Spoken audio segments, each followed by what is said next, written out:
Welcome back to another FPL reaction stream. We're looking ahead to the final game week of the season and discussing double game week 37 so far. I activated the bench boost, which has been fairly meh.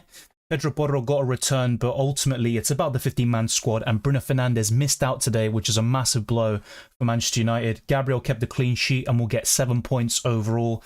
Onana and Petrovic quite underwhelming so far amongst my goalkeepers. Buying Gvardiol has been the difference between a green arrow and a red arrow. FPL has come down to fine margins this season, a lot of luck and variance involved.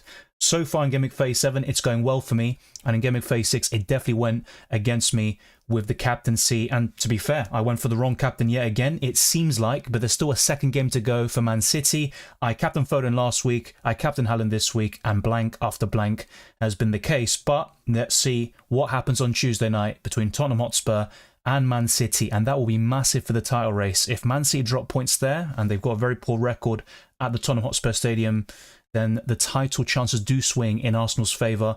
But Everton at home will not be easy. Only the one game today, Manchester United against Arsenal, a 1-0 win.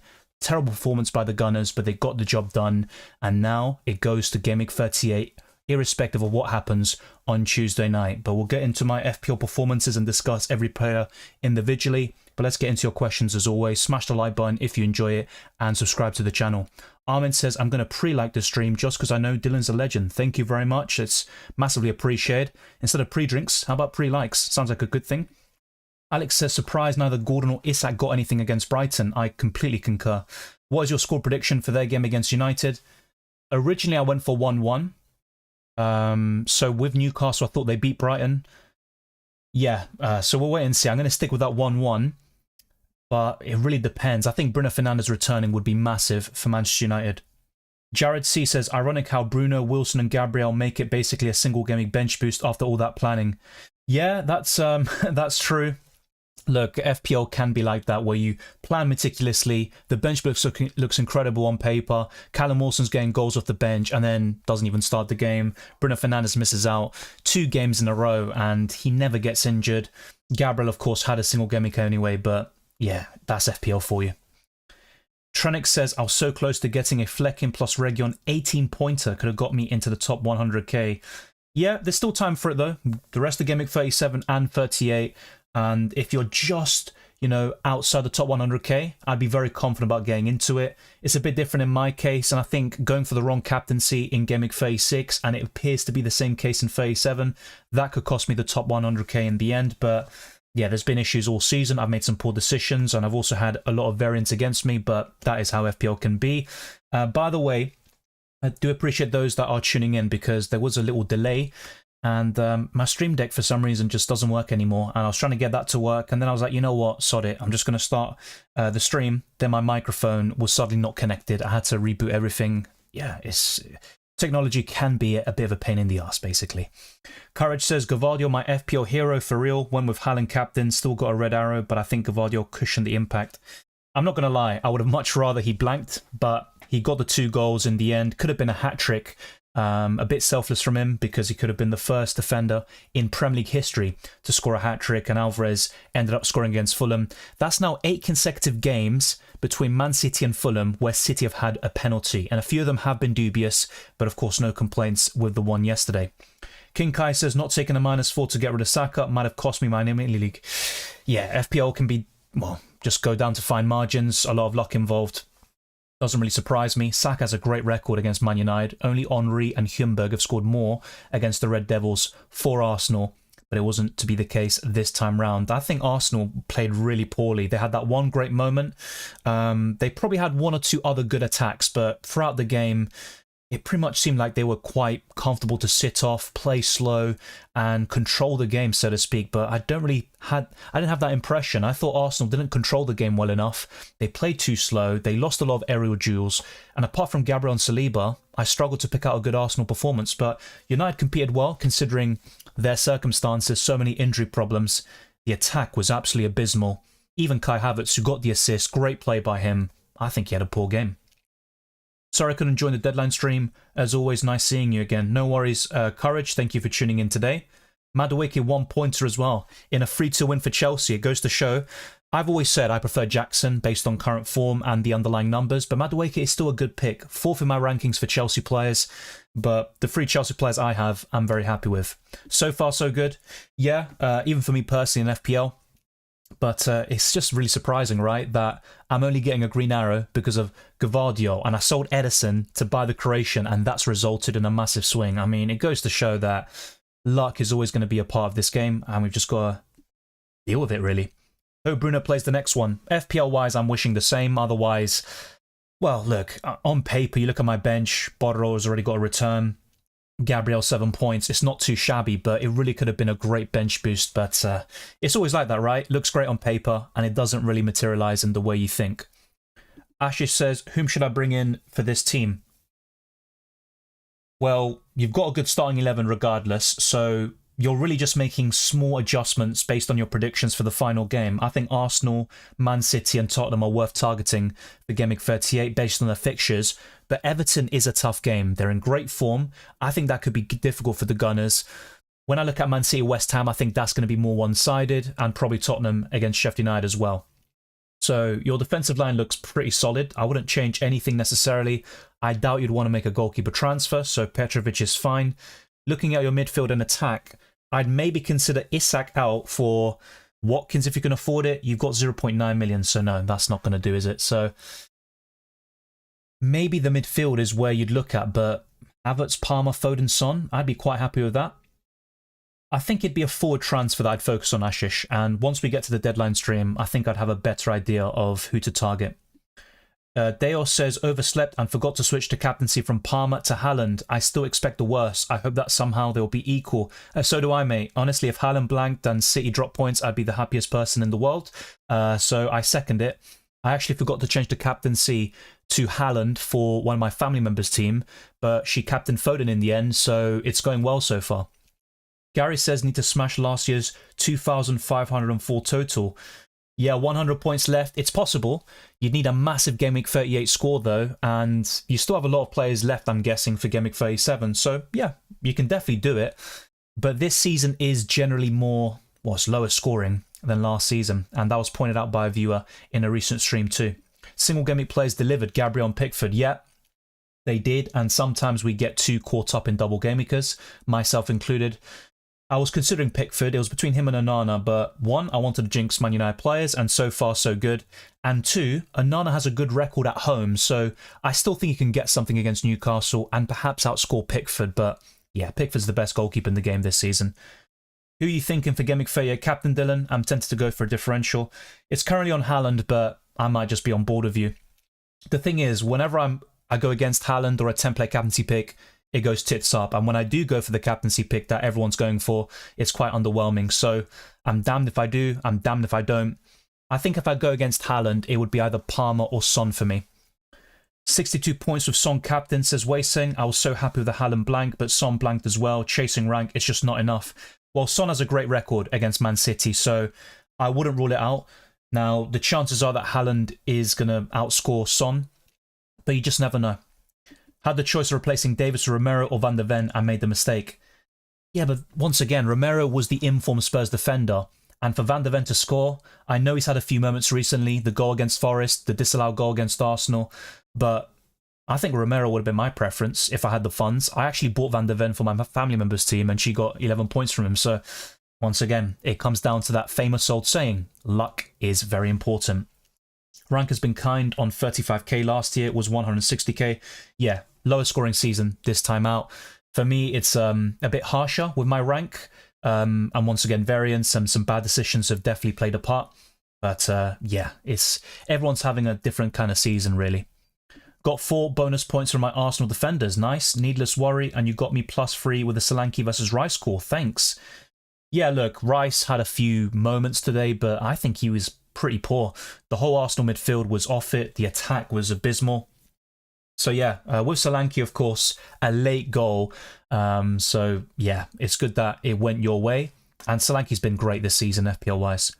Weiseng says 230k at the moment. Looks like it's almost impossible. It will be very difficult, if we're being honest, but you never know. If you have a fantastic enter Game Week 37 and a blistering Game Week 38, it might take another Gavardio or Brace for you to get into that position. But yeah, look, It is what it is. A lot of us are having our worst ever ranks. I definitely am, no matter what happens in the end. But we live and learn, and hopefully next season he's even better.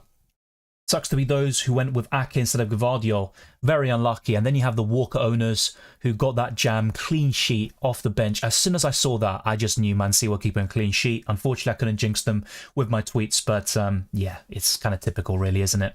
Gvardiol was on my bench. Oops, boost helped. Yeah, it doesn't really matter. If you're bench boosting, the bench order is completely irrelevant for me. I know people say this, like, put your weakest players on the bench on paper, but it's about the 50-man squad in the end.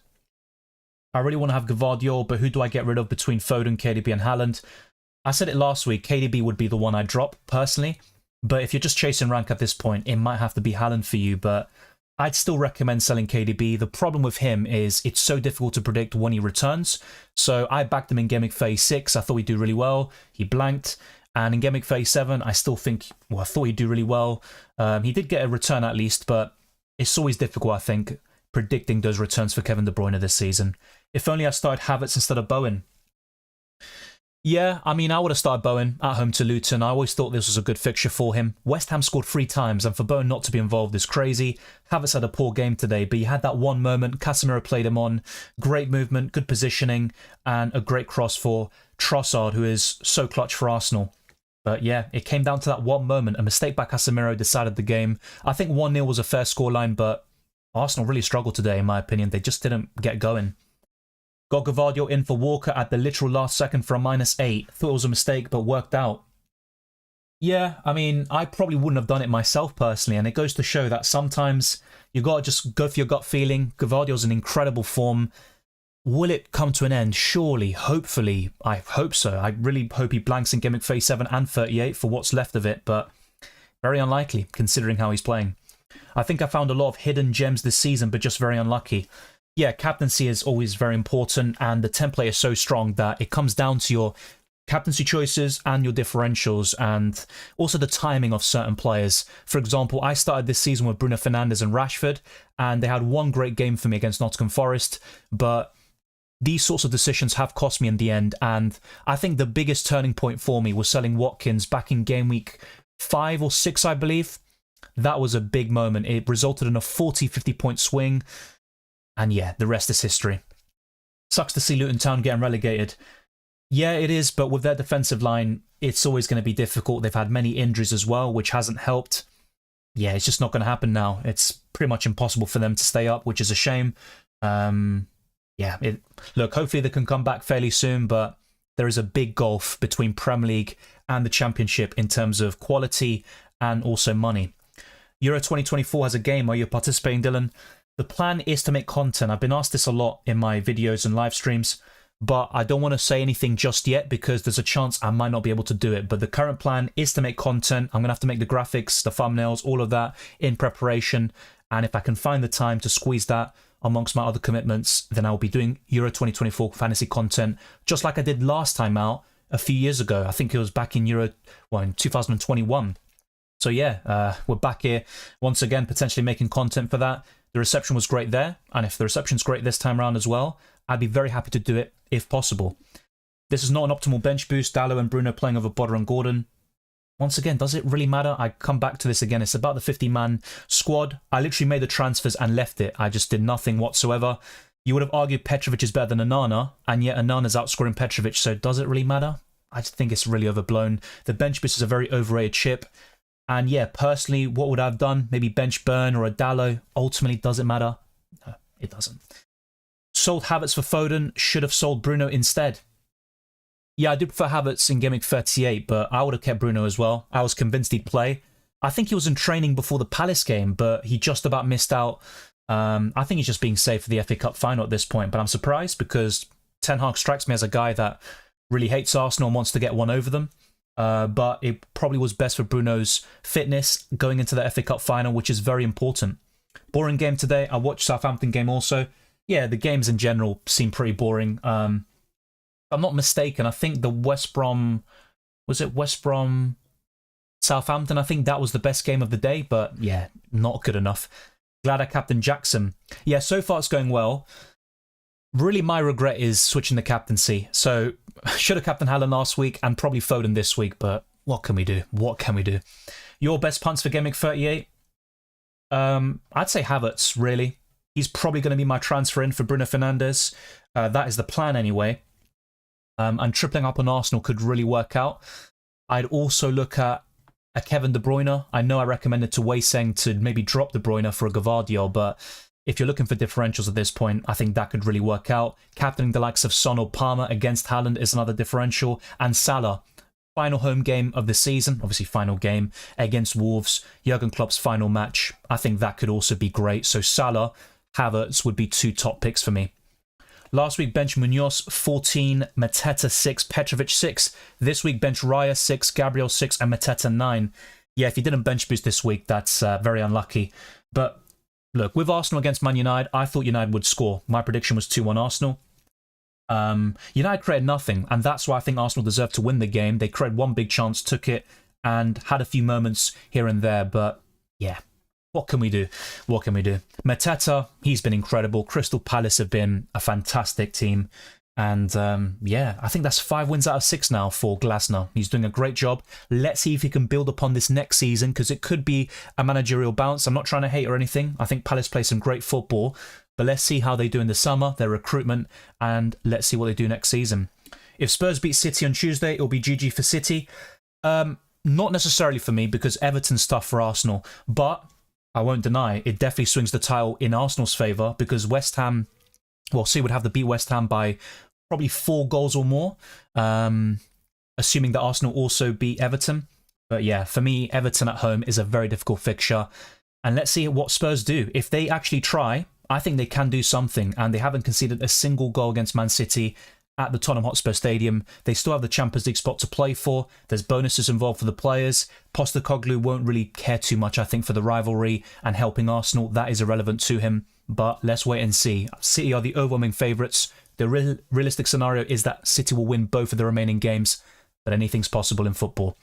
Madrid did it again, another UCL final. Yeah, I mean, congratulations, but I'm not going to lie. Very, very boring. 15 Champions Leagues, it probably will be.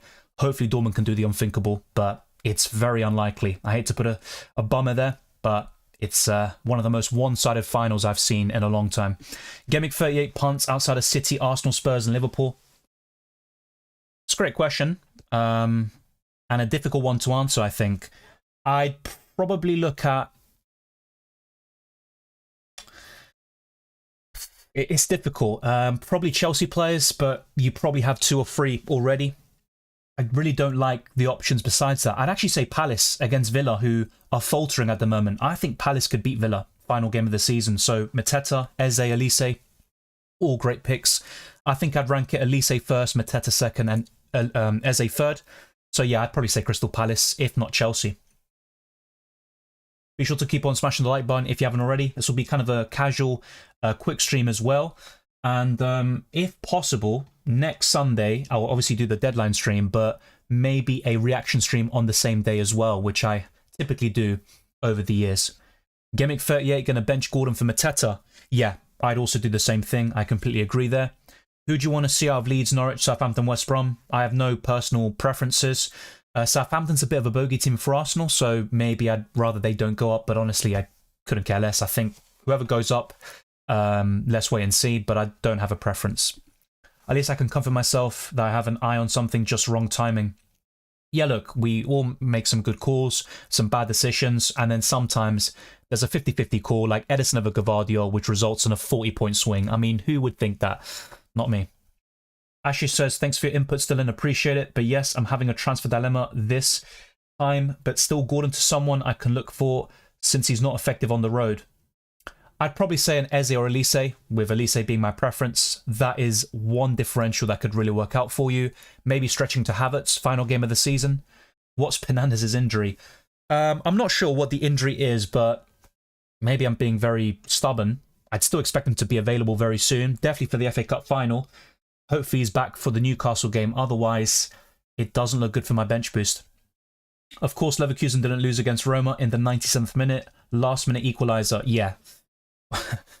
Once I saw them score the first goal, make it 2-1, yeah, I just knew what they're going to do. Leverkusen have done it so many times this season. I believe it was 12. You can say it's lucky to do it so many times, but after a while, you have to say the mentality is incredible. It's almost Madrid-esque, but on a lower level in terms of the league and also the Europa League compared to the champions. Would you consider this FPL season a bit boring? If I'm being completely transparent, I think the last couple of seasons have been a bit boring because the template's very strong. I'm being honest, so when I make transfers, I don't look at anyone else's team. I don't care what other content creators are doing, or even on Twitter. You know, sometimes on Discord and stuff, and when I talk to people, the FPL community, I see what their teams are. You know, they ask questions. But I literally just make the first transfer that comes into my mind. I go off gut feeling. I obviously look at stats, I watch football, and then I make some informed decisions sometimes. But it always seems like what I think of is, you know, already done by so many other people. So maybe I just need to actively look to do something different to maybe get some rewards there as well. So look, it's not something that has a clear formula, and hopefully FPL can improve, maybe with some new rules and some new takes on it. But yeah, I have to say, simply put, it has been a boring season, and last season was the exact same. Missed out on 18 points since I benched Havertz, Raya and Gabriel. I started Mitchell instead of Gabriel too. Yeah, that was a difficult one. I probably would have gone for Gabriel here, just because of the Arsenal defence. I did also say I don't expect Palace to keep a clean sheet against Wolves, but yeah, I mean, it is what it is. Fine margins. I don't think it was a clear-cut decision, but Palace attackers over Arsenal ones, I definitely would have done that. Algo Guapo says 78 points, good stuff. Still have 13 double game week players. I think I can hit 140 and get to the top 30k. Yep, it is possible. I'm hoping for big performances from the rest of my players going forwards, but yeah, top 100k for me personally, not looking likely. Hopefully you can reach your objective, but yeah, if I am to finish in that bracket myself, it has to be a Game Week 38 masterclass. Thinking of dropping in Diaz for the last game for Liverpool, can't afford Mo. That's fine. I think with Wolves' form, the injuries they have, Liverpool could easily score 3 or 4 goals there.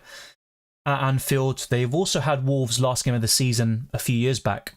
They went 1-0 down through Pedro Neto, and then they made the comeback. Salah scored a few late goals. Screw Bruno Fernandes, yeah, I'm very surprised they didn't play. Obviously a big boost for Arsenal in their conquest for the title, but yeah, FPL-wise, it was a big bummer. Even a 0-0 draw was more exciting than Man United Arsenal today. Yeah, and for me, it's just because United lacked quality. They had a lot of injury problems. They competed. They did everything they could.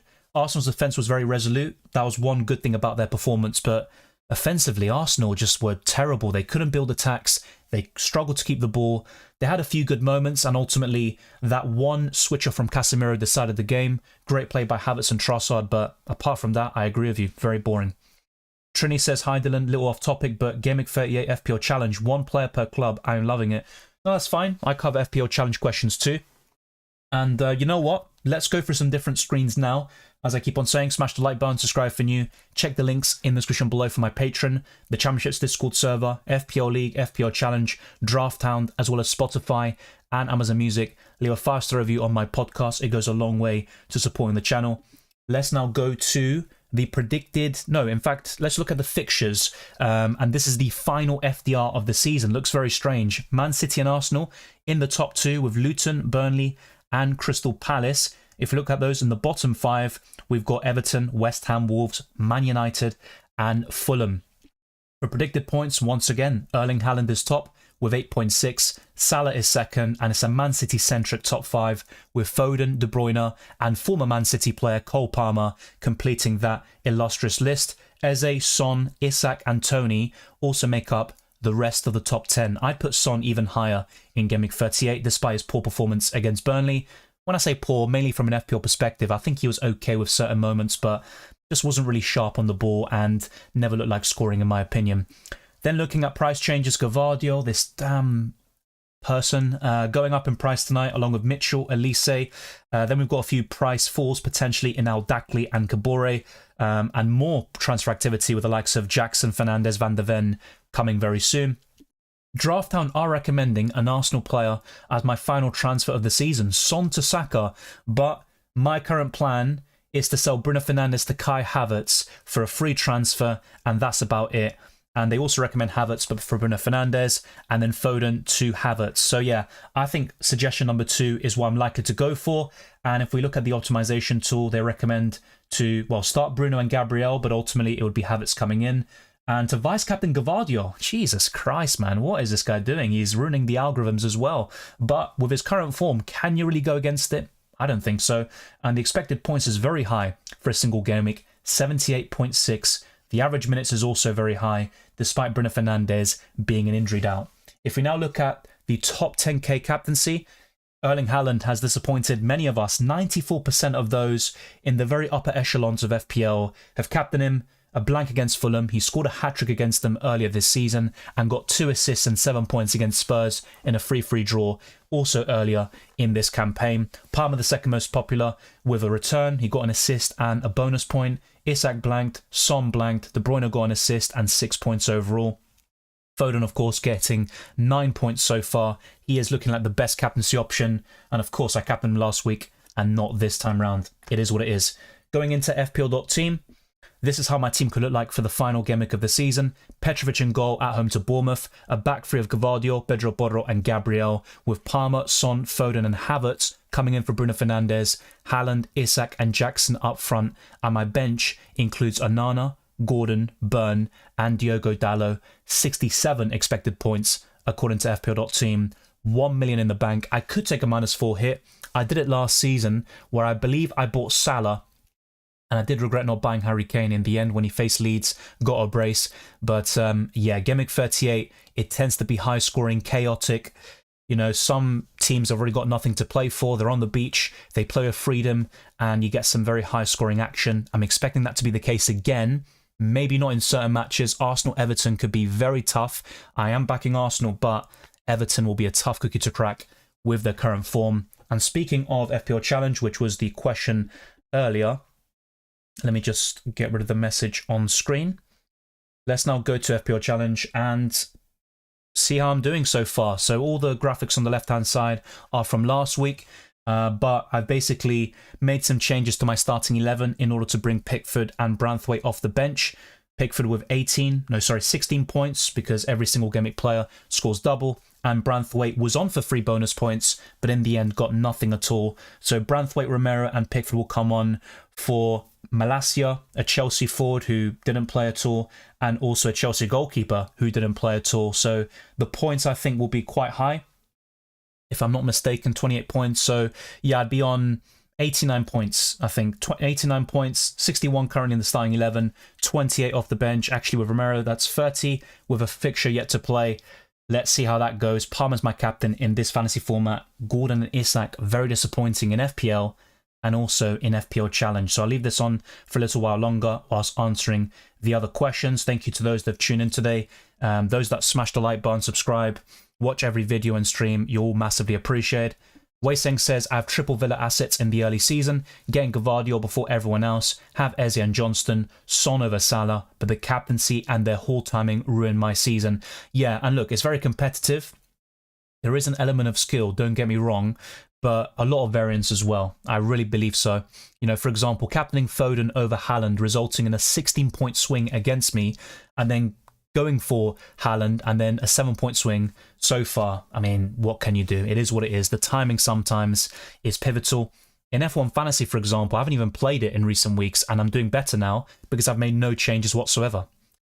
And that is the best way to play FPL. Go by your gut, yes. And sometimes it'll go horribly wrong, but I'd rather back my gut and, you know, no matter what happens, it is what it is, than not doing something when I had a good feeling about a certain player and in the end they start hauling. To be frank, this season is much better than last season. Last season, it was simply unplayable because most of the teams are garbage.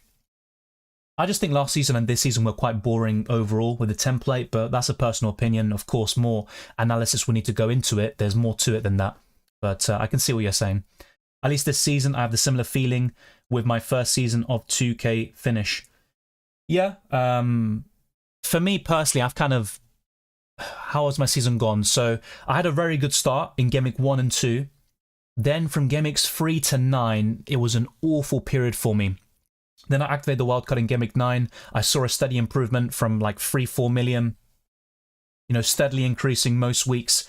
And yeah, have mainly been languishing around 100, 200k, and I'm just hoping I can finally get into the top 100k when it really matters. Garnacho plays like a teenager, I can't put it another way. He was United's best player, in my opinion. He dribbled past White a few times, which isn't an easy thing to do.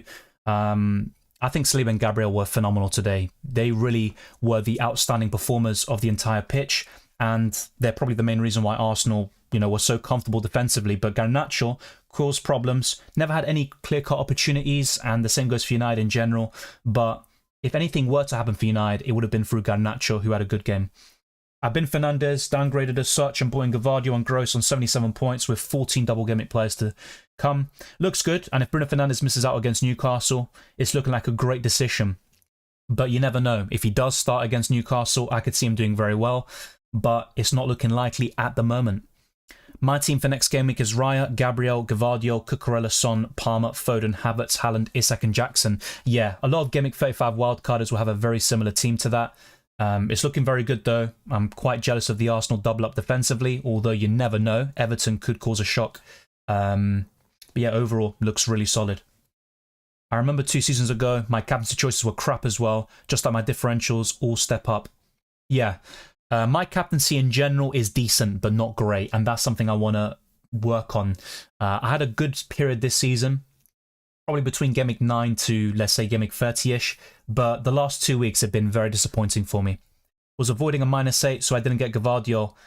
Yeah, who would you have sold in that scenario? But once again, I really think you're unlucky there, and I was fortunate to buy Gavardio and get 2 goals. For him to score a brace, despite his great form recently, it's luck. And I also think the same thing when it went against me in Game Week 36, so yeah, I do sympathise with you there as well. Oh yeah, for some reason, right, okay, I just realised, okay, so when I was going through the different screens, I was acting like my Stream Deck could work. It's not working. Yeah, I don't know what's happening with the Stream Deck. I'm going to try to sort these issues out, but yeah, just to fix this, let's go through this properly. So this is the FDR, if it's properly shown now. I do apologize for that. Once again, all down to the Stream Deck issues.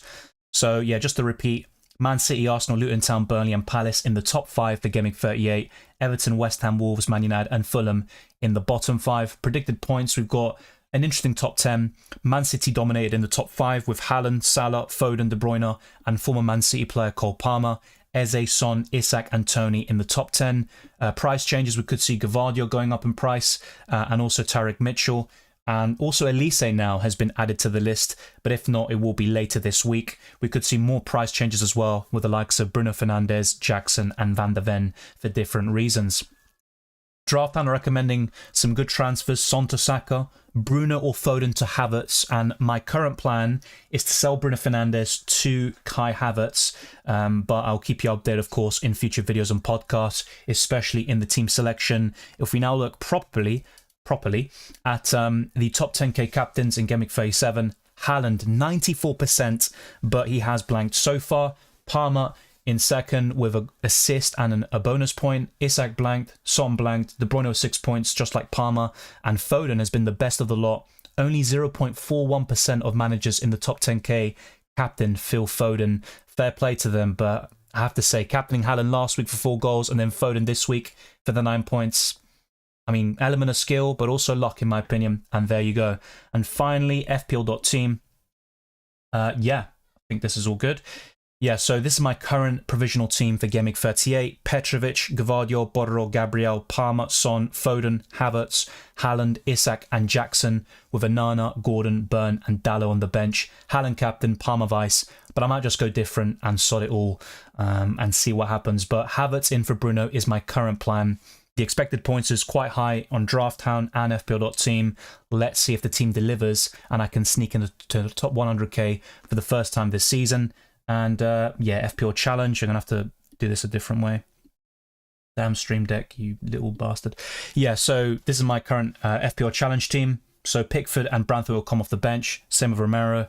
And yeah, the rest is pretty much the same. I've got Garnacho on the bench. I really got in United midfielders to jinx them. I had Bruno Fernandes, then switched to Rashford. And then Garnacho. Palmer's my captain in this fantasy format. And I believe I would have 91 points after substitutions are made with a lot of players left to go for their second games of Double Game Week 37. I think the reason for my captaincy failure is due to always trusting names over form. Possibly, but people captain Haaland this week based on the form he's shown. Goal against Forest off the bench, 4 goals against Wolves, and then against Fulham, misses a big chance and goes back to being the Haaland of most of this season. And he's had over 50 chances, 50 big chances that is, and he's really been quite poor in front of goal in my opinion, but great striker, fantastic finisher, and on his day he can punish you. Challenge has various cheats like non-playing players in. Yeah, that's what I'm doing here. I don't advocate doing it in general, but I had a bit of time, I did it. It's gave me some points, it is what it is. FPL is more of luck than skill. I agree. I make videos on it and podcasts. I enjoy the game. I take the rough with the smooth, but I have to agree with you. There is skill involved. When people consistently finish in a really good position, I think that's skill, but there is some luck, I think, in determining top 10k, top 1k, and top 100, and especially for those that end up winning it. Currently 96k, just need to stay in the top 100k, and I'm happy. You can definitely do that, cannon fodder. I wish you the best there. Any transfer suggestions, says Zays Aziz. Okay, so good squad. I'd start Raya over Petrovic. Gvardiol, Gabriel looks good, and Borro, back three. KDB, Palmer, Son, Saka, midfield 4. Okay, so you've got 2 forwards in Isak and Haaland. I'd look to replace Gordon with Elise potentially. I'd do that and maybe go for a 3-5-2 formation. Or you upgrade your third forward and partner them alongside Haaland and Isak. But off the top of my head, I think Gordon to Elise really appeals to me. Do you think there is room for a huge rank change in Game Week 38 in the top 100, 200k, with basically most teams being identical due to Game Week 37? Bar, White and Gvardiol, most of my team is 80% owned around me. Yes, but it's also the combination of players. You're right that most engaged managers who wildcarded in Game Week 35 will have a very similar structure, but they might have a Cucurella instead of Petrovic, or they have a Gabriel instead of Ben White. And of course, you've got 2 differentials there, technically, in White and Gvardiol. But yes, I think there is the possibility. But for example, if you're 300k, it's very unlikely you're going to get into the top 100k, if we're being honest. And even from my position, I'm not that confident of sneaking into that position. Got lost to the template over and over again. Yeah, but you've got to trust your gut, in my opinion. And sometimes, of course, you want to put logic into your transfers and look at stats. But most importantly, watch football with your own eyes and don't let other people tell you what to do. And of course, a lot of people probably tuned off the stream after hearing that. I bet someone out there triple captain Gvardiol. Yeah, every week there's someone who triple captained the player that got the most points. A lot of cases, though, and I'm not hating, people are actively looking to get the #1 spot and win prizes for having the highest score within a single game week. So it's like a bot team, basically. It's like a second, third, fourth team. And a lot of them are fraudulent, in my opinion. Roma are getting battered now by Atalanta 2-0. The Catalari scored 2 between 18 and 20 minutes. I actually wasn't aware. Atalanta, of course, Europa League finalists. Roma reaching the semi-final. But yeah, Atalanta, they've got a good manager. They play some great attacking football. They've produced some good players over the years, or at least developed them, like Christian Romero. And yeah, let's see what they can do against Leverkusen, but the odds are against them. Now I know how mad is a 2K finish. I am one season wonder after that. I wouldn't say you're a one season wonder. For example, if you consistently finish top 100, top 100k, and you have one season when you finish top 10k, I think that's a skilled player with some luck going your way in the season where you have your best ever rank. But you always need luck in these fantasy formats. You make decisions, of course, and sometimes good decisions result in rewards, but you can be punished by 50-50 decisions, and you got to take it. So let's now go to my FPL team. And yeah, I believe I've sorted some issues out, like the transitions. Let me know, of course, if you are experiencing any issues with the stream. But yeah, I've got to sort out some other problems that have arisen in the last week or so. Hopefully I can do that. Currently in 61k for a novice. I'm happy with that. Very good rank for a first-time player, in my opinion. And 61k this season is more difficult than it would have been last season or the year before that, which is when I had those sorts of ranks. Sucks that I started Cucurella. Yeah, but still another game to go. A 0-0 wouldn't surprise me. I know Brighton-Chelsea, you'd think there's going to be goals, but honestly, this season is very hard to predict. Captain Palmer or keep Haaland? My current captain is Haaland, but if you want to go different, I think Palmer and Son are great opportunities there And of course, even Foden against West Ham. But I said that against Wolves and I got massively punished. We can go all out this past game, Dylan. Yeah, of course. I think Havertz is a bit of a differential and I haven't owned him all season. So buying him for Bruno is fine. I just don't see myself taking massive hits. I think that'll just reduce my chances of getting into the top 100k, which is my ultimate goal right now. Luton has a minus 12 goal difference to make up and get some help. So they'll be pushing.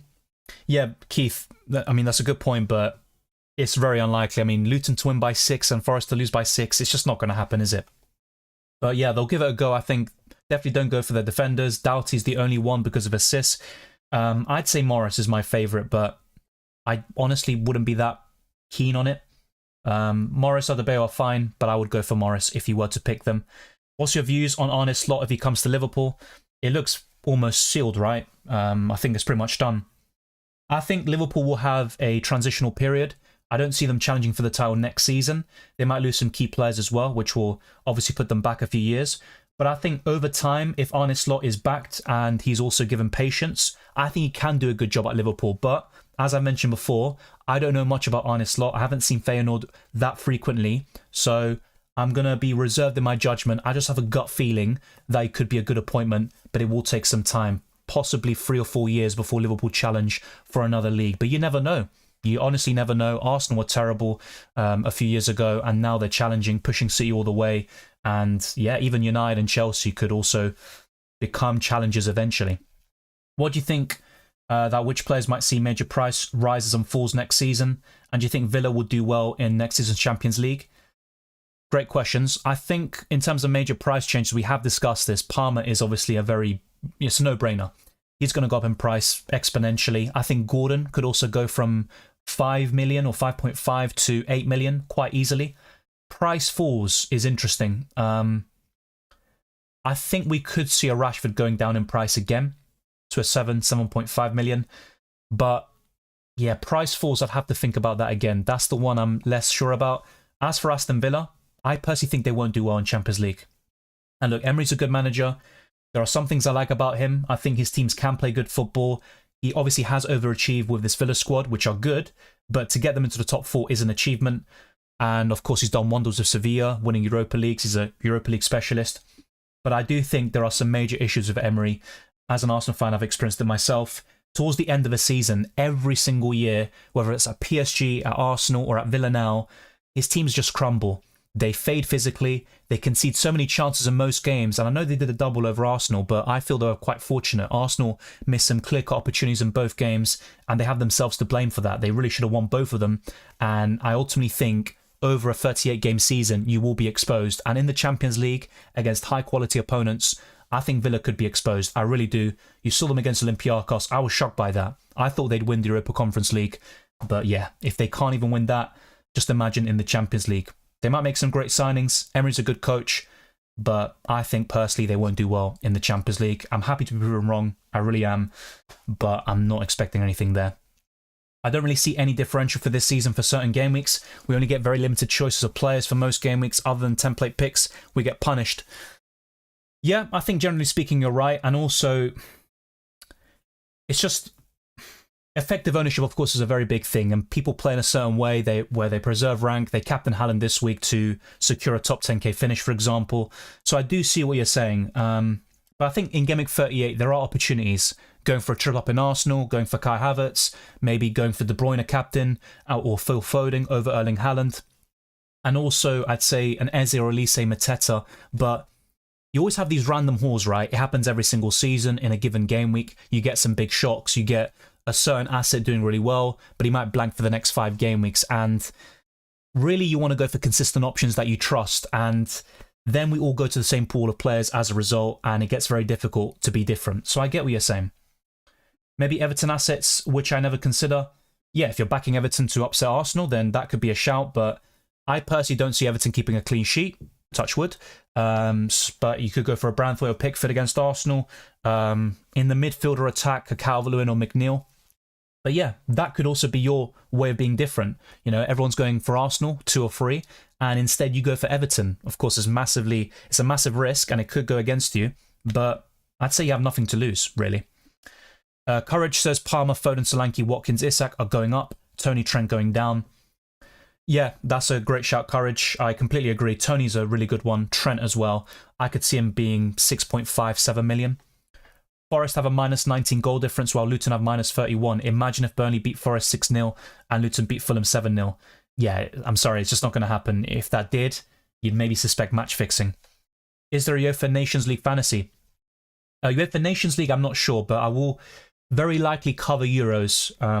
Once I know for sure I can do it, I will confirm on this channel. I did it for Euro 2020, but UEFA Nations League, I'll never be there. It's a friendly competition that they've made into a competitive one for more money and revenue. I honestly couldn't care less about that. If there is a Copa America fantasy, maybe I'll make a few videos and podcasts, but no guarantees there. Is Palmer worth taking a shot as captain? Definitely. I said it already in the stream a few times. Or is it better to stay with Haaland or even someone completely different? They're all viable. They honestly are. I'm currently going for Haaland, but if I really want to push, I might go for a Palmer, Son or Foden, personally. Or even a Kai Havertz for the banter, and I haven't had him all season. But yeah, I think Palmer or Son would be the main ones, I think, to go against Haaland. Yeah, and possibly Foden. I think those three are the ones I'd really target if you want to chase rank, but it all depends on your situation. Haaland against West Ham at home. I personally think City win quite comfortably. Hopefully not, but I think they will. Buzz says, I'm inside the top 1k. Should I do Havertz or Salah? What do you suggest? I'd go for Salah. I like Havertz a lot. Most goal contributions in this calendar year in the Premier League, but Salah at home to Wolves, last Klopp game. Yeah, I think Salah's the one. What would you say is rank up to then call you a good manager? It's subjective, right? For example, someone earlier said they're 61k first season. You know, that's incredible in my opinion. I think people who consistently finish in the top 100k are good managers. Then when you get to consistently finishing in the top 1k, that's obviously you could say a very skilled manager, but they also have some luck, I think, because I think if you consistently finish in a, let's say, top 100, top 200k, you're probably a skilled manager. And then to go up to the top 50k, top 10k, and even top 1k, I think there is element of luck there to push you into those upper echelons. But that's my personal opinion. Of course, you could disagree. I've consistently finished between 60k and 10k. My best rank is 13k. And in UCL Fantasy, I'm even better in that fantasy format. But I have had luck as well, which I don't get in FPL. Would you define Mbappe already the candidate of future GOAT? No. No. Mbappe's a good player. He's nowhere near Messi's level, nowhere near Maradona's level, Pele. No, not for me. Not even R9, Ronaldinho. That's not being nostalgic. I genuinely just don't see Mbappe being anywhere near it. Of course, he's young. He's had a great career up until this point, but no chance for me. For me, he's still not even at the Bale level yet. Well, Bale was incredible in his prime, and one thing Bale did that Mbappe hasn't, at least in the Champions League, is scoring those really big moments for his club.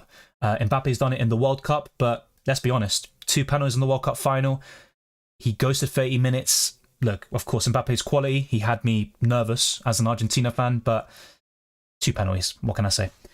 FPL is 20% skill, 80% luck. Yeah, I think that's a fair assessment. I pretty much think so. Maybe a bit more skill, 30-40%, but it's mainly luck for me. EA FC 24 is broken. Huh. Trust me, mate, I just play it for banter. It's now free for PS Plus members. There's a reason for that. JR says Spurs have the chance to do the funniest thing on Tuesday. It would be very typical of Spurs, and I'd be very happy if they did that. I'd celebrate every Tottenham goal, which is something I'd never do. But if it helps Arsenal win the league, so be it, and we get a new winner finally. But I'm not going to lie, I'd be more confident if Mourinho or Conte was the manager. I think with Postecoglou, especially if they persist with this high line, I know they got a result at the Etihad, but yeah, I'm less confident from that perspective, the manager. He's a good manager, Postecoglou, but I think tactically the way Conte and Mourinho set up is perfect to get a home result against City. Let's wait and see though. Honest thoughts on Saka's season? Well, he's improved. He's got more goal contributions. And one thing that's very underrated about Saka is his defensive output. It's actually way higher than Phil Foden, Cole Palmer, anyone you can name in the world. Vinicius Jr., Saka does way more defensively than those players. And I think that does also impact his final third. I do think that genuinely. But yeah, he's had a good season. I think he can do better. His ceiling is still much higher than what he's showing, but it's an improvement, I think. I disagree, Ali. I don't think Spurs are going to let City win because they've got the Champions League spot to play for. If Villa lose to Liverpool tomorrow, which is likely, I think they've got it all to play for with those 6 points left.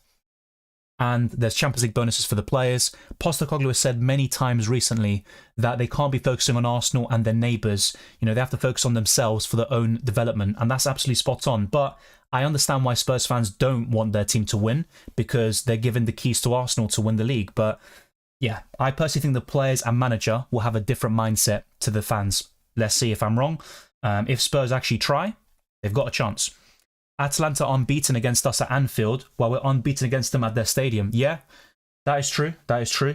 That's something I've mentioned before when you just lost to them. I think you beat them 4 or 5-0 in the Champions League, right, at their stadium, and they beat you 2-0 at Anfield. Romero was incredible that game. He got many points in UCL Fantasy. I think I started him, actually. Wow, that already was a few years ago. Also, Erik ten Hag confirmed Bruno will miss the Newcastle game. Jesus, I wish I took a hit to get rid of him then, if that's the case. I think Villa next season will be like Newcastle this season, not optimistic. Yeah, I think there will be a drop-off. Most importantly of all, the Champions League. That's where I think they'll struggle. But they could maybe be knocked down to Europa League, right, with the new format, and they could go on to win Europa League. But Champions League, no chance for me. Ake news. I don't think we've got anything definitive, to be honest, by Pep Guardiola. Yeah, we just know it's a foot injury. We don't know anything more. I doubt he's going to start against Tottenham, and he scored the winner against them in the FA Cup in the 88th minute. So that'll be a massive blow. Thank you for the super chat, Ahmed. I gambled with a -12 to maintain my rank in the top 1 million, and despite my rival having 15 doublers versus my team with 12, I'm up 44 points before round 2 of fixtures, hoping I keep it and push for top 10k finish. Currently at 13k. Oh, right. Oh, 1k mini league, you're saying. That is, yeah, really good stuff. 1 million I read. My bad for that. But yeah, great rank. You can get into the top 10k. There might be a bit of a drop-off, in my opinion, for the rest of Game Week 37, because there are so many people with bench boost activated and a lot of players left. But yeah, Game Week 38, if you end that strongly and get the captaincy spot on, top 10k is definitely in your reach, and also the mini league. So good luck with that, Ahmed. Thank you for the super chat, and of course for the pre-like you gave earlier. It's massively appreciated. El Kabi owns Villa. He scored 5 against them in 2 games for the semis. Yeah, look, Olympiacos also beat Arsenal a few years ago. Olympiacos have a great atmosphere, by the way. Their home crowd is one of the best I've ever seen. You know, they're constantly chanting. I love the atmosphere there. But I've got some bad memories home and away against them. Dylan, thanks for the last minute update. Change Walker to Gvardiol, save my week. Yeah, and look, if you had kept Walker, you would have got a jammy clean sheet off the bench, but Gvardiol scored a brace, massive swing. I'm happy it worked out for you, although I'm not happy that Gvardiol scored. What do you think Man United will do over the summer? Well, it's difficult to judge, right? It's a new recruitment team, maybe a new manager, although I think Ten Hag will stay. I think United will make some good signings, but it's difficult to say that with their track record in recent years. But I think they'll start making some good signings and progress. But I do think the manager needs to change. You can sympathise with him a little bit with the injuries, but every team gets them. Every single team, even Arsenal, who've got way less than United, they've had some key injuries this season, and that has cost them certain games. I personally think United will make some good signings, but will it be enough for the top 4? I'm not so sure. It depends. Let's see who they sign. But this summer is pivotal. And they also need a clear out, which is obviously very obvious. I meant Euros, my bad. Yeah, no worries. Like I said, the plan is to do Euros content. I'll keep you updated once I know for sure. Exactly like what you're saying, some players just randomly haul for certain game weeks, make us classify them as non-FPL players like Rice or Ward-Prowse. Yeah, to be fair with Rice, apart from De Bruyne, I think he's got the most assists in this calendar year for any Premier League player. But it is still random. I get what you're saying. You know, beginning of this season, he had a few 10-pointers in there against United and Chelsea, but they were quite random. So yeah, I completely get your point. I think Ward-Prowse is always a bit underrated. Great set-piece taker, on penalties sometimes. So you can say, you know, he's a gettable asset. I actually had him, now that I think about it. I went for him over Bowen, then reversed the transfer, and in the end, I pretty much made nothing out of it. So there it goes, the variance. Do you think Spurs will do you a favour? Well, Spurs don't want to do us a favour, but I think with the Champions League spot in play, and of course we'll see what happens tomorrow, I think if Villa win that, then the chance of Spurs getting top 4 are very unlikely. But I'm personally backing Liverpool and Palace to get results against Aston Villa. I think Spurs will beat Sheffield United quite comfortably, just like they beat Burnley. So, you know, there's no surprises there. And I think against City they can get a draw, which would be enough for Arsenal to potentially win the league. But Yeah, let's wait and see. My prediction was 1-1, and that's mainly based on Spurs' record against City at their stadium. But I'm a bit less confident because of Postecoglou's tactics compared to a Conte or Mourinho. FPL MK says Gordon and Isak for Mateta and Salah for a -4. Currently 33k, trying to finish top 20k. I like it. I like it. Isak could backfire, but Gordon away from home, I think that's fine to sell him. And Mateta and Salah look great, especially Salah. I'd recommend that, but don't make transfers just yet. Demir says start Borro or Gvardiol. I'd probably go for Gvardiol. I think City will keep a clean sheet. They'll probably win that quite comfortably. And Gvardiol's form is incredible. Imagine Mbappe in FPL. Yeah, but it's not going to happen. He's going Madrid, unfortunately. And yeah, their crop of players looks incredible for the next few years.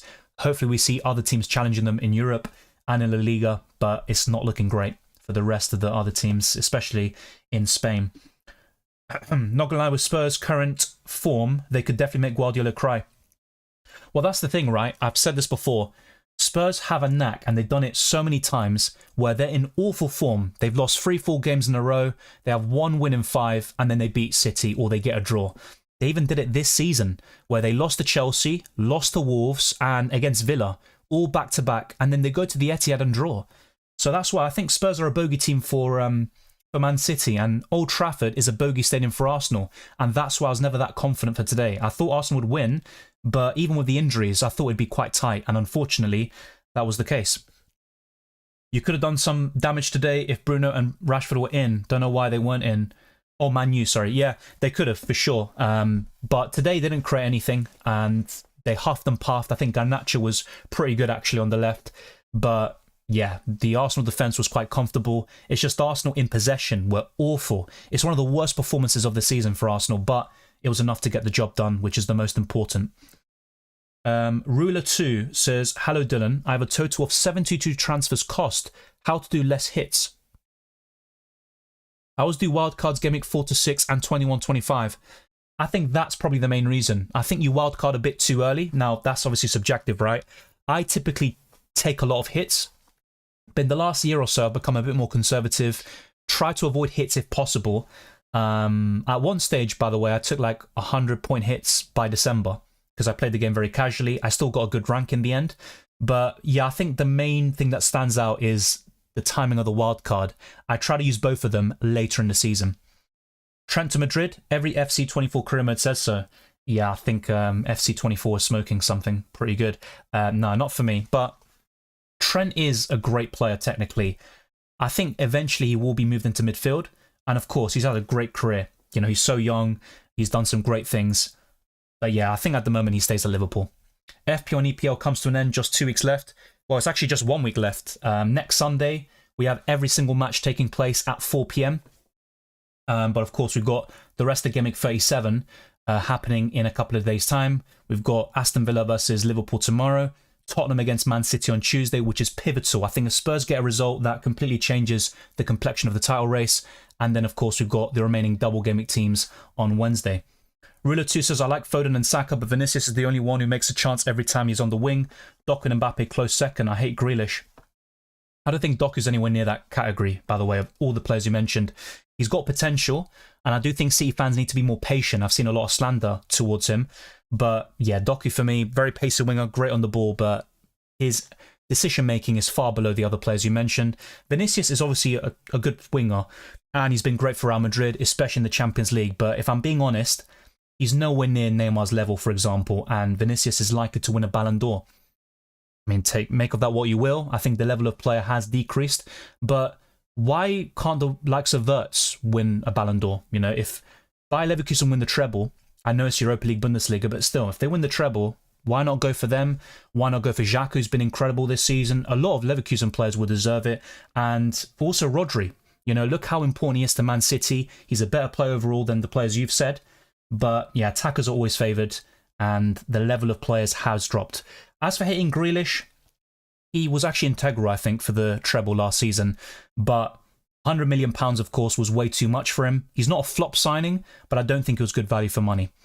I'm in overall 8k now. Should I just get high ownership players like Saka to get top 10k or go differential to try top 5k? That's down to you, mate. It honestly is. I personally probably go differential and go for the top 5k. But of course, if you do that and it goes against you and you finished outside of top 10k, you'll probably have regrets. But I'd probably go differential. Back your gut, do what you've been doing all season to get to this stage, and ultimately just trust what you're really thinking there. But I think that's a good question. You can definitely do both approaches and get a good result, but I'd probably say differential. One of the worst things that can happen right now is a player in your team not playing, and if you activate the bench boost, and Bruno Fernandes is likely not to feature against Newcastle, according to a comment that I've seen here. I'll try to verify it on Twitter now, but I'm not really doubting the person who said it. That would be a massive blow to my bench boost, but it is what it is. I probably should have got rid of him for a hit. But, yeah, it is what it is. Let's see if I can get that. Bruno Fernandes. Yeah, I'm guessing this is the case here. Yeah. Ten Hag has said it. So Bruno Fernandes likely to miss Wednesday's game against Newcastle. That is a massive blow for my bench boost. But hopefully the rest of the 14 players can do the job. I wish 1 million. Yeah, no, I read it as 1 million rank. That's what I read it as.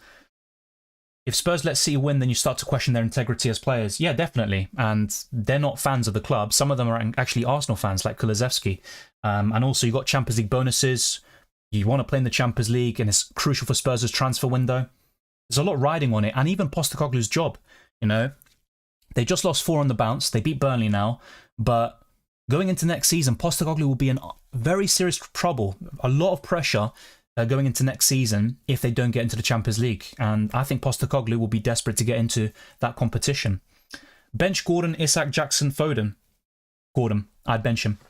Will a -4 be worth it if we can get Salah? I think so. But just let me know who you're looking to sell. But yeah, Salah for a -4 I think is worth it.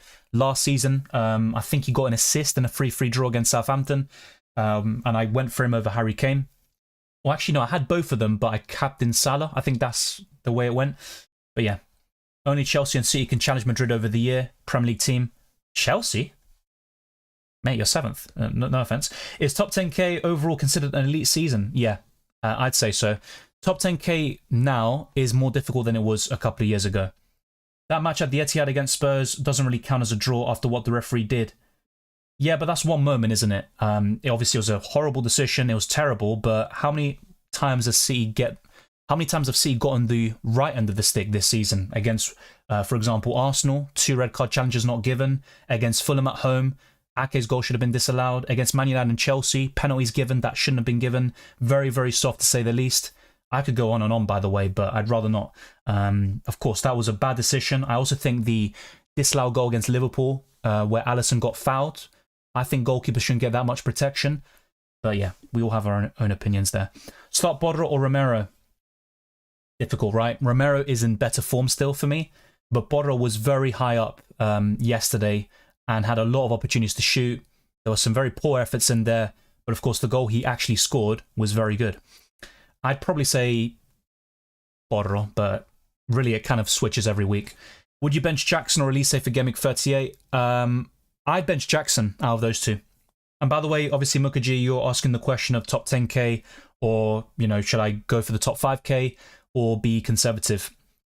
Yeah, that could be one of your 50-50 calls. You go for Romero for the differential aspect of it, but I'd probably favour Borja. Based on how Sheffield United play, they concede a lot of chances down their flanks, so you could see assist potential for the Spaniard.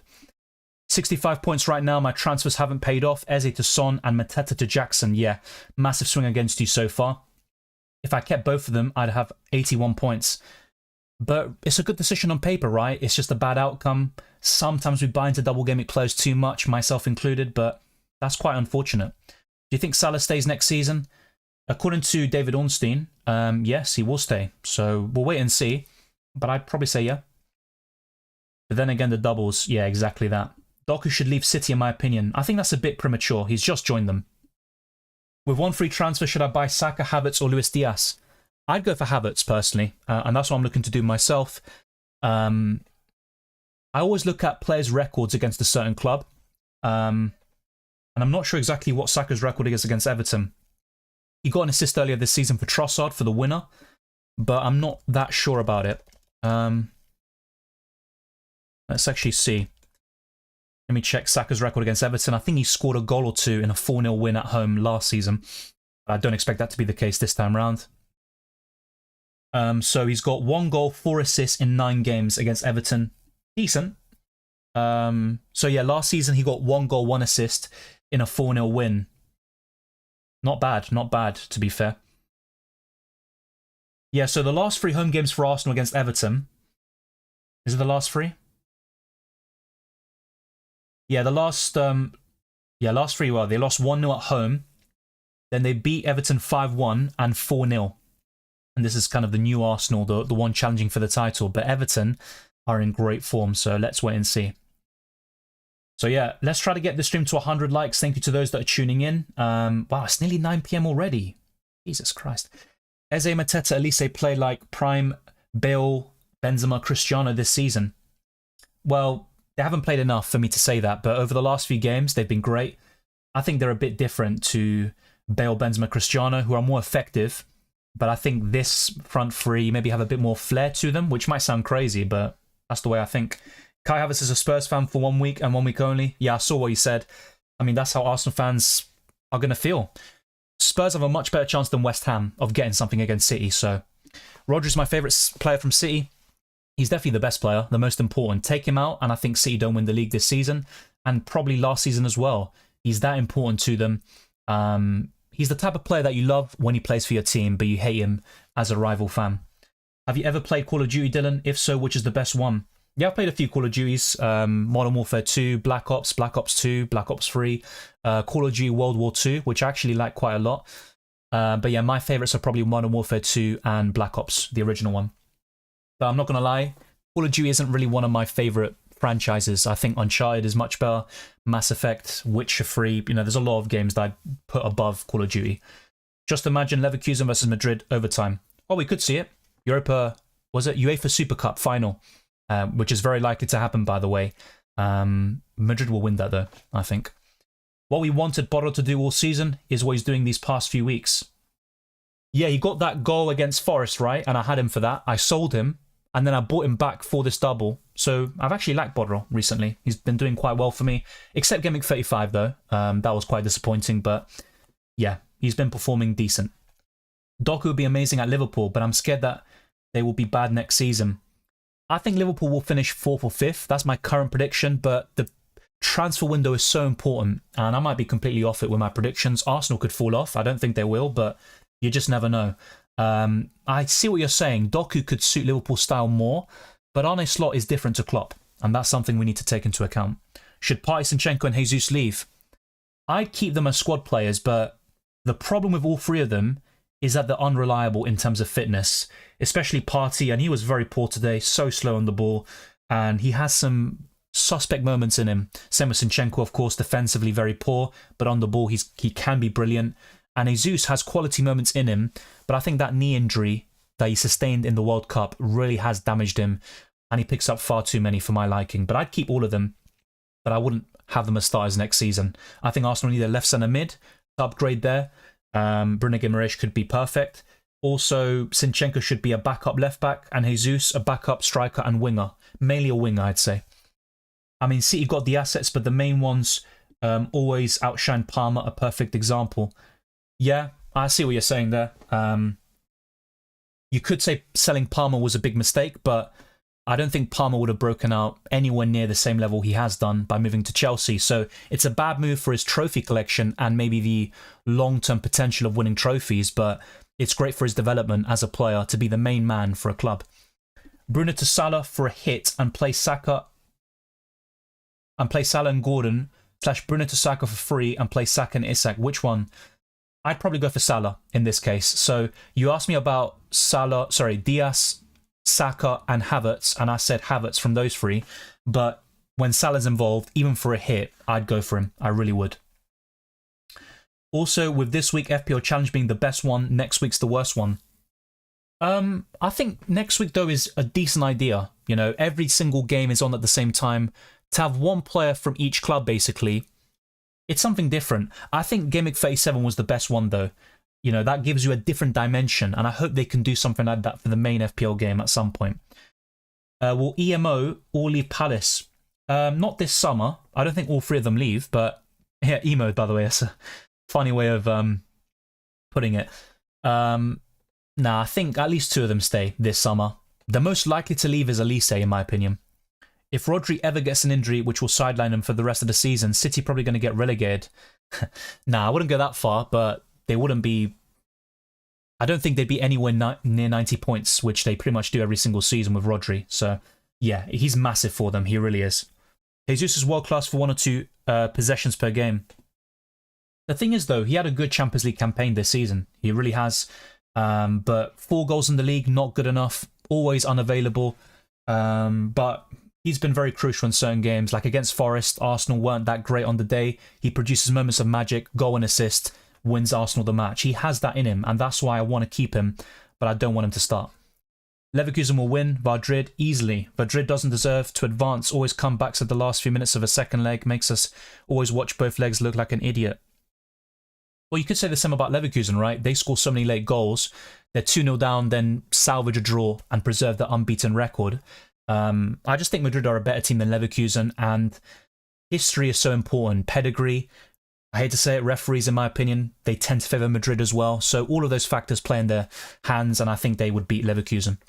I think Leverkusen will be bad next season. They go down behind very often and will not have the momentum to come back next season, plus will have more pressure on them. I agree. I think Leverkusen will drop off, but I still think they can win the league again, for example. But it all depends on who Bayern appoint as their new coach. If they get a top manager in, I think Bayern win the league next season. And I also think in the Champions League, Leverkusen will struggle a little bit. They might reach a quarterfinals or something, but I don't see them reaching the semis or the final. But luck of the draw is always important. Yeah, I think a drop-off is definitely expected, especially if Leverkusen sell some key players. Courage says, fair point. Mukherjee says, thanks Dylan, you've been really helpful in me getting my first top 10k overall in my 3rd ever season. Yeah, hopefully you can get top 5k and push on from that, and maybe next season do even better. I appreciate the kind words, and it's been good talking to you. Take Foden and Rodri out of that City team and they are Crystal Palace. Now, I disagree with that. I mean, yeah, Rodri and Foden have been great this season, but City have other quality players. I think Rodri, you take him out, they struggle to replace him. Maybe John Stones as a DM, but he can't even stay fit for most of it. Foden, though, I think he's more replaceable. I don't think he should win Player of the Season, Foden. He's been great, but I think Rodri should win it for City, if anyone. Not even nominated. For Arsenal, no Gabriel, Saliba, White or Saka nominated. All ahead of Odegaard, of Isak and of Van Dijk, in my personal opinion, this season. Are you going to do Bruno to Saka in Game Week 38? I can't afford it. I'd have to take a -4 hit for that. I'm probably doing Bruno to Havertz. And I was always going to do it, by the way, even if Bruno features against Newcastle, which is looking unlikely. That's a big shame for the bench boost. I'm thinking of selling Gordon for Elise. Yeah, I have recommended that to Mukherjee, I think, and a few other people in the chat. Yeah, I really like Elise or Eze, and even Mateta as a final transfer. Gordon to Elise is my preference from the Palace attack. I'm not sure why, but Bruno Fernandes, yeah, he's got an injury problem. I'm not sure exactly what it is. Let me try and get you the exact injury that he has. Yeah, it's a wrist-hand injury, apparently. Quite surprising. But yeah, 2 days ago, the update was, I hope I have players back. There are players that did train this morning. Bruno was on the pitch and McTominay was on the pitch, so there are some players returning. It's quite strange, really, because Bruno trained before Palace. He missed that game. Trained against Arsenal, or ahead of the game against Arsenal, and he misses again, and now he's a doubt for the game against Newcastle. Maybe it's mind games from Ten Hag. Maybe he does come back. I'm hoping he does, and that Bruno returns. But yeah, let's wait and see. Quite surprising that's a wrist-hand injury for me. DM has become the most important position in modern football. It's like a centre in basketball. Yeah, that's a great shout. You know, Busquets for the Barcelona team makes them tick. But even more so now, you know, having that enforcer, Rodri for Man City is pivotal. You look at Madrid as well with Tchouaméni and these players too. Yeah, DM is definitely very important. Dictating the play, also breaking up the opposition's attacks. Dylan, do you think Arsenal get hope now to lift the trophy? Well, definitely. I've always said, if Arsenal can go to Game Week 38, win at Old Trafford, and make City have to win against Spurs away, which is a bogey ground for them, there's a chance. Now, it's still 60-70% likely that City will win it, but there's now a chance that Arsenal can genuinely lift the title. Of course there is. There are some regrets. I always said it when Arsenal dropped points against Fulham, home and away. At the time, I said that can be very costly. It might still end up being the case. Against Aston Villa, home and away, you can't do that. West Ham at home, 30 shots, 5 big chances. You can't win every single game, of course. You're always going to have off days, but those results, particularly Fulham at home against 10 men, 2-1 up with minutes to go, unacceptable. You can't do that. Hopefully Arsenal learn their lessons next season and start very well from the get-go, because I think the first half of the season has been a bit underwhelming for Arsenal. You know, what they've done in 2024 is incredible. You know, what is it, 14 wins, 1 draw, 1 loss? Potentially it could be. You know, that's an incredible record. And they needed that to go to the final game of the season, which is mind-blowing. Knew Eze is a baller 3 years ago when he played alongside Saha. Same to Elise last season, and now Mateta, which is a surprise. I thought Edouard was a better player. Yeah, I never really thought much of Mateta, but he's been great this season, especially under Glasner. And I'm not going to lie, Elise, he pissed me off a lot last season. He considered a penalty against Man City, and he was quite inconsistent. But this season, he's been incredible. You know, whenever he starts, he gets a goal or assist, and he's got a lot of technical ability. It's just the mentality of that question about him, but yeah, the ability is insane. Dylan, look at United's lineup, one of the worst in decades. Look, I said it before, United didn't create much, but that's for 2 reasons. 1, they missed so many key players, and 2, Arsenal defended very well, and Saliba and Gabriel were incredible. But yeah, I was very disappointed with Arsenal today. I'm happy they got the result, but I think they left the game a bit too much in the balance for my liking. They looked threatening with every attack, and yet they just didn't really go for it enough. United struggled with every single transitional play. Whenever Arsenal actually built the attack well, United struggled, but yeah, it wasn't an easy game at all for Arsenal. They got the job done, and United could be quite proud, I think, of the performance considering the circumstances, but 8th is nowhere near good enough for a club of that size. Is Bruno not coming because of Ten Hag's ego? I'm not sure about Ten Hag's ego. In this case, I just think Bruno Fernandes, I'm not sure what the injury is exactly. They're probably just saving him for the FA Cup final. Why is only everyone interested in signing Elise? Not so sure. I think he's probably, well, he is the youngest of the 3. He's got the highest potential. That's probably why. He is very injury prone though, and even Eze as well, which is a bit concerning.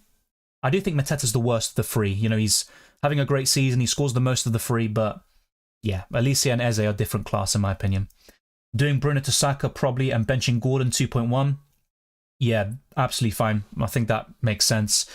A lot of people will do that though, selling Bruno to Saka, Havertz, etc. And I'm probably going to Havertz. I can't afford Saka without taking a hit. I think that in the next 10 years, the City fan base will be more popular than United. I disagree. I think City will have a lot of fans because of glory hunters, and also they're the kind of trendy team. They're winning everything.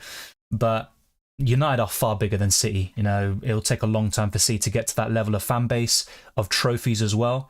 But they are breaking records. The treble last season, it could be 4 leagues in a row by the end of next week. Let's wait and see. But nah, for me, City won't have a more popular fan base. They might have more followers on Twitter and Instagram than Chelsea and Arsenal, but in terms of overall fan base, it's nowhere near. United just need a complete reset. Yeah, definitely.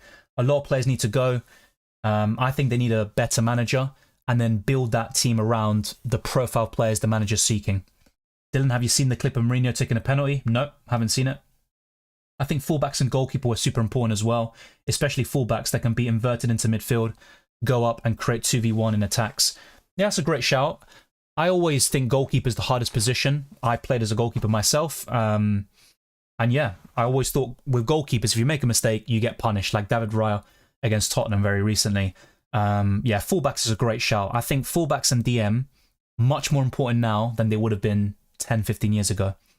With Nkunku back, what are the chances of Madueke getting reasonable minutes? Well, you could see a benching or reduced minutes, that's for sure. I need more with Jackson, but yeah, with Madueke, it's an interesting one. I probably wouldn't have him for the last game of the season. That's my gut feeling. I liked him for double game week 37, but I always said Palmer, Jackson, and Petrovic is the best triple up. Who's the best replacement for Ten Hag? Conte? I think Ten Hag is too...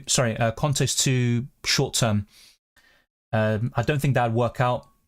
I'd probably go for Hansi Flick potentially, Zidane, that sort of manager.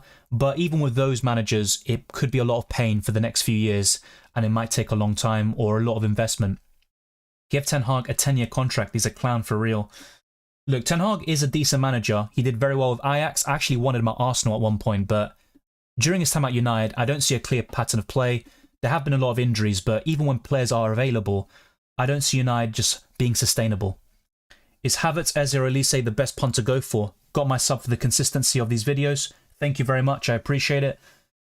I'm going for Havertz myself, but yeah, I think Elise is a great shout. Yeah, I think Havertz or Elise for me. All good options, sorry.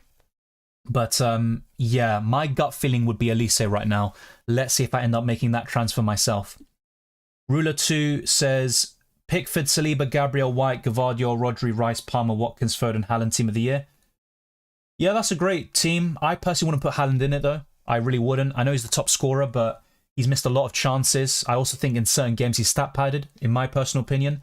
Obviously, great striker. Probably should have won the... Well, he did win Player of the Season last year, to be fair, but yeah, I think this season he has dropped off a little bit. Obviously, still 25 goals, which is incredible. I personally...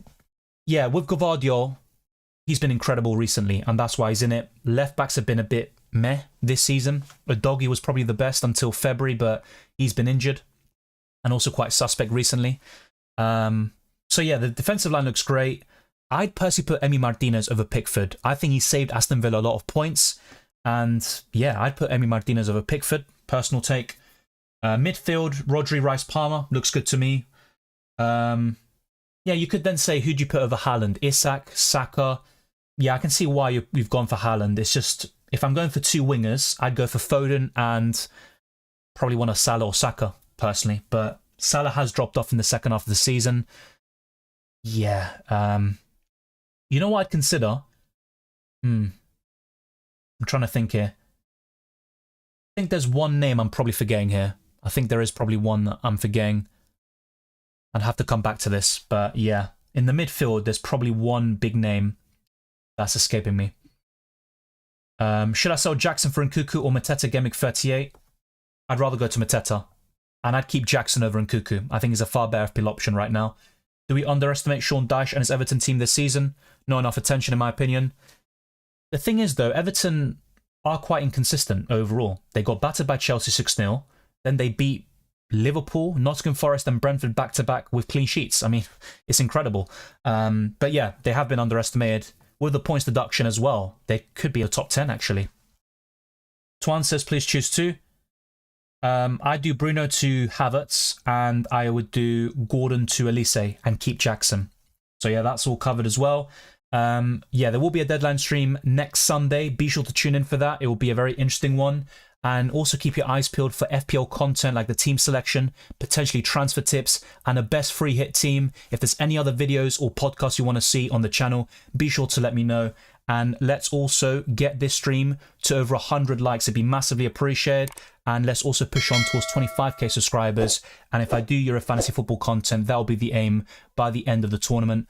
Follow me on Twitter and Instagram, DylanRCM, and check all the other links in the description below for my Patreon, the Championships Discord server, FPL League, Draft Hound, FPL Challenge, as well as Spotify and Amazon Music. Leave a 5-star review on my podcast. It goes a long way to supporting the channel. Thank you to those that tune in today, those that always tune in, support the videos and the live streams. It's always great. Kane would have been a Giga Chad if his first ever trophy was a UCL. It could still be. Once I saw him lose the Super Cup final to Leipzig, I thought, whoa, what is going on here? But then I was like, nah, they're going to win Bundesliga surely. And then Leverkusen come along unbeaten, which is incredible. But I think Kane will win a trophy next season. You could argue this summer, but I'm not so sure about that. We'll talk about it potentially in Euro Fantasy Football videos and live streams. Take care, everyone. Hopefully you enjoyed the football this weekend. Today might have been a bit dull. Arsenal got the job done. Let's see what Spurs can do against Man City on Tuesday. Gemic 37 is still not over. We have a long way to go. And then all focus will be directed to Gemic 38, the final one of the season. Take care. I hope you have a great weekend. And not much left now, unfortunately. But I'll see you very soon for more FPL, UCL Fantasy, and potentially Euro 2024 fantasy content.